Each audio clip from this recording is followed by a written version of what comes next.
let's think about what I get to do when I'm hiring a rights enforcement agency, part of whose product is the network of contracts setting up the law that I'll be under. Well, I can say, I've been under this rights enforcement agency, and it did a lousy job of enforcing my contracts. And furthermore, some SOB sued me for something I hadn't done, and I ended up losing and paying money. But my neighbor, why, he's got a rights enforcement agency that really protects him. When somebody robbed him, in 2 days they had the stuff back. When somebody sued him and he was in the right, the court threw the case out. When somebody sued him and he was in the wrong, he lost. But that's what happens when you're in the wrong. That is to say, if the law is being produced on a private market, you have the opportunity to see what different firms are producing, to some degree at least to compare the quality of their products, how much they charge for it, and thus you have not a perfect mechanism. There are no perfect human mechanisms, but you are at least closer to being able to make the kind of informed judgments we normally make in private markets. And you therefore are much closer to having the kind of institutions for generating good law that we currently use for generating good cars and good food. Now, I noticed a while ago that this meeting is conforming to proper libertarian disorganizational rules and was running about an hour behind. And I have at this point lost track of when I'm supposed to stop speaking. So could someone please tell me, assuming that I want 10 or 15 minutes for questions, how much longer am I supposed to be talking? Another 10 minutes. Very good. Thank you. In that case, let me discuss briefly, because I think it's of interest, especially to an economist, the ways in which this will not give us exactly the right law. And there are at least 3 different issues here. For a longer discussion, if you go to my webpage and search around, you can find the chapter on anarchy and efficient law, which discusses these matters in more detail.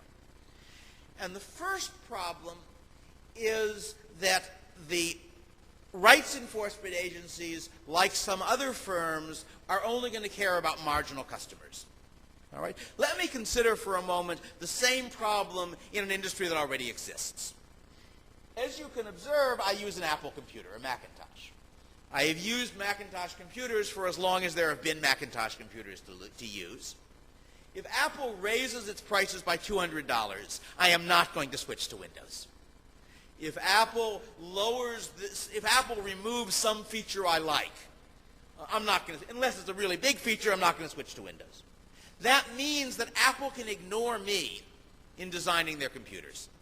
That what Apple wants to focus on are those customers who are marginal, are those customers who are just about on the edge between Mac and Windows or Mac and Linux, and who therefore it might either draw in by making a product they like a little better or drive out by making a product they like a little worse. So therefore, when I talk about going back to my system, when I talk about designing laws people like, if my agency currently has a set of laws that I really love, making them a little better won't get them a penny. They can't charge me more because they don't know that I'm the guy who really loves those laws. And if they raise their whole price, they'll drive out the people who are marginal, which I'm not. All right? So that means that what they're really doing is not quite trying to make the laws that maximize total benefit to everybody. That would be the economically ideal result. They're doing it watching those customers who are close to the edge between hiring their firm and hiring some other firm. So in that respect, it's going to approximate moving to a fully efficient legal system, but it's not going to get there all the way. Same thing is true about Apple. This is not a special feature of the market for law. It is a feature of certain kinds of markets where you have a small number of firms producing products with differing characteristics, and some people value some characteristics more than others. For the economists in the audience, I'm really talking about what's called the theory of monopolistic competition, which is the kind of competition where rather than having a lot of firms like the wheat market producing identical products, you've got a number of firms producing products that compete with each other but not perfectly, like Apple and Windows machines and Linux machines. All right? Second problem. The second problem is that when his agency and my agency are agreeing on a legal rule, they only care about effects on their customers. Let me take a real example, and which is one where I can not only predict that my system will get it wrong, I can tell you in which direction it'll get it wrong.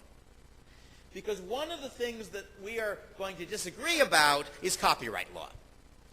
I am an author, and I therefore want a judge who believes in copyright law. Nice, strong copyright law, so that I can get revenue from my writing. He, we will imagine, is a consumer of intellectual property. He reads books, and he, on the whole, is not too happy about having to pay me licensing fees to read my books. Now, if it was just the two of us who were affected, the agency would, in effect, say, is it worth more to me to have copyright law or more to him not to have copyright law? And they'd try to get the law that way. And if only the two of us were affected, that would be the right answer. And then what we would say is, look, it's true that when he pays me licensing fees, he loses money, but I get that money. Furthermore, if nobody pays me licensing fees, I won't write the book, and then he won't get the benefit of reading the book, so on net, we're better off with copyright law. Maybe, maybe not, because there are costs to enforcing laws. But in fact, if our agencies agree to copyright law, not only does he pay me licensing fees for my books, that makes me write more books, and you get to read those books even though your agency has not agreed to copyright law. All right? There is what economists call an external benefit, because by his agreeing, in effect, he's agreeing to be bound by copyright law, indirectly through his firm. By his agreeing to that, he is giving me an incentive to write more. And my writing more is producing a benefit to other readers, including readers whose agencies did not agree to copyright law. So that means that the private market for law I have described will produce a less than optimal level of protection for intellectual property. I don't know what the optimal level is. It could be the optimal level is 0, in which case it doesn't matter. But just in terms of the pure economics of it, because all of the benefit of protection goes to me as the guy who's protected. Sorry, I'm wrong. All of the cost of protection goes to him as the guy who's got to pay me the fees. Some of the benefit goes to me, and some of it goes to all those people who aren't in this negotiation, because they've got different enforcement agencies. Consequently, the part of the benefit will get left out of the calculation, and therefore you might fail to get copyright law even if benefits were larger than costs. It's a little technical, but at least to me it's interesting to see what are the imperfections of what seems to me to be the best system I can describe. Let me make a further point, though, which again should be of interest especially to economists, but not only to economists. And that is that the market that I'm describing is really quite a weird market.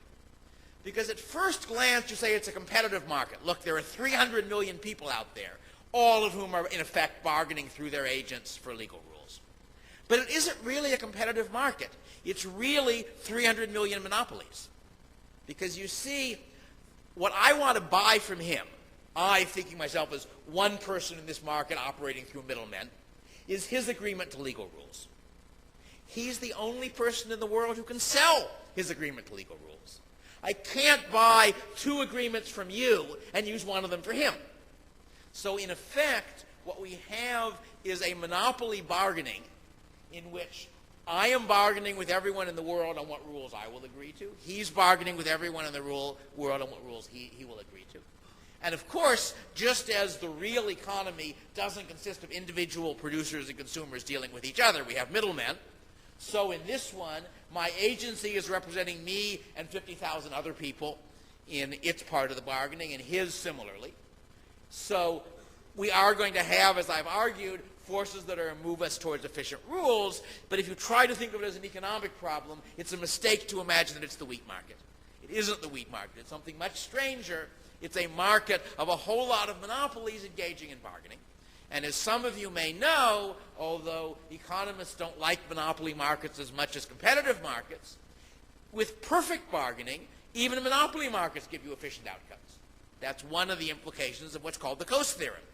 So that, again, for the economists out there, the argument I'm making really relies more on Coase than on Marshall, even though I'm getting what sounds like a Marshallian result of an efficient outcome.